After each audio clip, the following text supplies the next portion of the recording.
Welcome to today's Seidokan Saturday. We're going to look a little bit at Tuidi today. Now there are some techniques that we do in Seidokan very commonly that I don't know that I would technically classify them as Tuidi, which we're typically talking about limb locking. And we can extend that to some locks on the legs. But here, for example, is one of our standard defenses, which will come against a kick.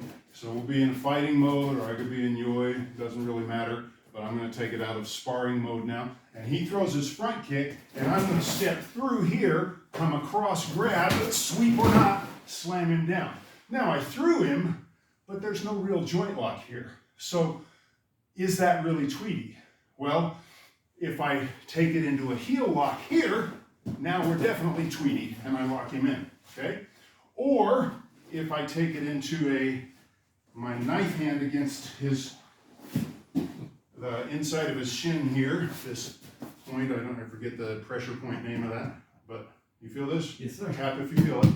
Okay, so it's just this point right here. So after I take him down, I take the knife edge of my hand. I can use the back knee to push, create pressure forward here as I pull in. So I'm actually creating, turn sideways a little bit, I'm actually creating a lever point and a lever point, and then pressing in between those with the knife edge of my hand. So now, maybe I could classify that as a Tuidi. It's actually more of a kyusho, which is a pressure point attack.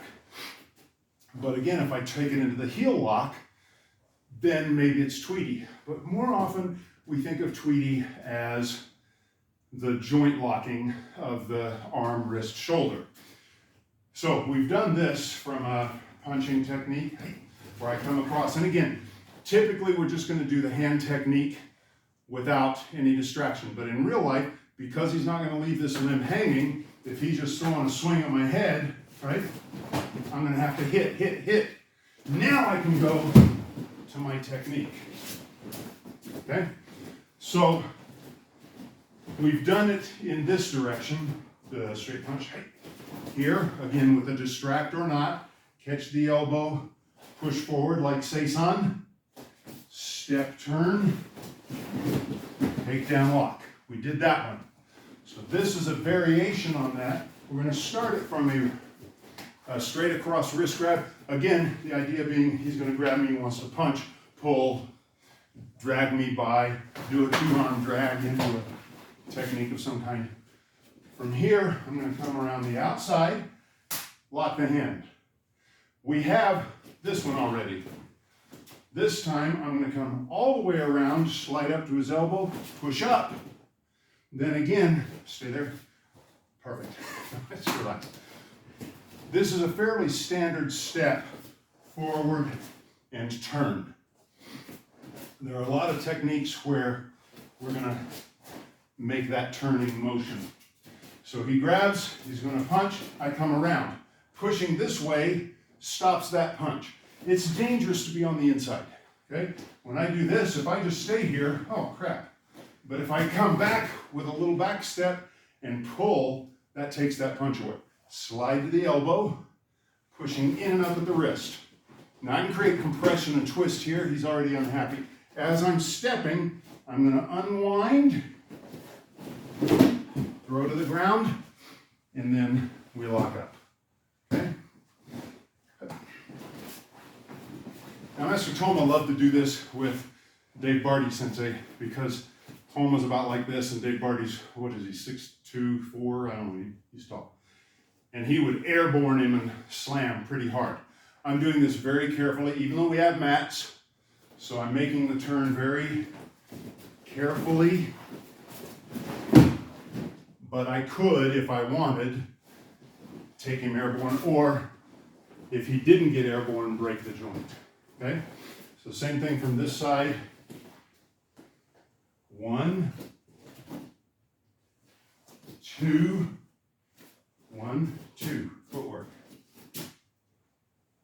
3, unwind, and pull up.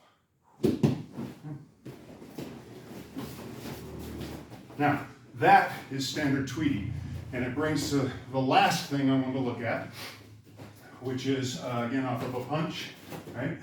And I smack. Even if he's pulled rechambering or coming around swinging with the other hand, I'm going to take this away. So this is our standard kote gaeshi. Here's what happens too often. I throw, and then I just leave it there. One of the things that we always want to do is finish. So the throw, maybe I hurt him, maybe I didn't. From here, I can lock his elbow. I can step forward, lock his bar arm, or turn it and push him across. So I want to make sure that once I've thrown him, I finish somehow. Obviously we can stomp, kick, whatever, but maybe I don't want to kill him. Maybe I do. Maybe I don't want super damage, concrete on his head. So now I just want to make sure he's locked. Pressure on the arm, same thing. I could pressure this way, or what I like is turn it. Now I have a great deal of control over him with the inverted hold. Okay. So that's just some Tuidi for tonight. Is the first throw Tuidi? I don't know. If we do Max's favorite throw, right? And we get into this grapple position, well, sotogari. Is that Tuidi? It's a good takedown. And again, I'd still want to lock at the elbow, drive through, take a finger, take a thumb, do something with it, okay? But was the throw itself Tuidi? It's judo, it's jiu-jitsu, it's a takedown, it's karate, but Tuidi, even though we incorporate those things, is really about the joint locks, okay? A couple of techniques for you, just to review. Front kick comes, hey, I slide by, smack or don't, chop or don't, sweep if I want, dump him, I'm gonna finish my hold. Second, straight across wrist, turning, driving up forward, pivot, turning back, lock. And then follow through on any throw with a lock or a finish technique. That's our Tuidi for the evening. Starting with, we do it from a very basic stance, but we want to be able to then pressure test and incorporate it into our scenario attacks and free sparring. Thank you, sir.